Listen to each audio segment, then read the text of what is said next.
Hello दोस्तों, इस video में हम बनाएंगे एक ट्रांसफार्मर से 12 वोल्ट डीसी चार्जर। तो आप इस वीडियो को देख करके आसानी से सीख सकते हैं।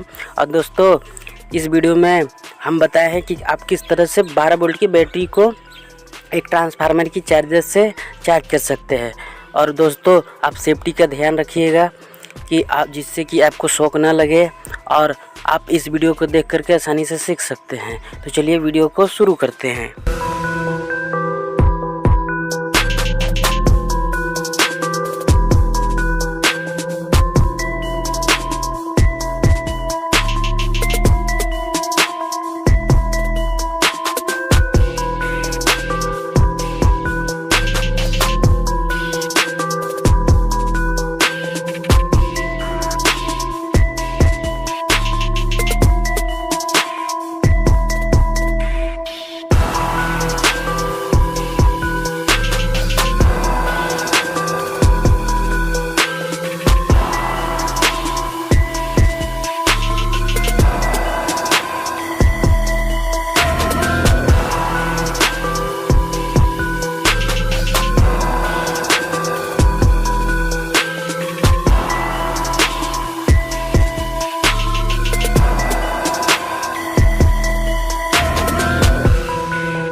ये बन के कंप्लीट हो गया। आप इस स्विच को हम ऑन करेंगे तो देखिए इस जगह पे लाइट जलने लगा।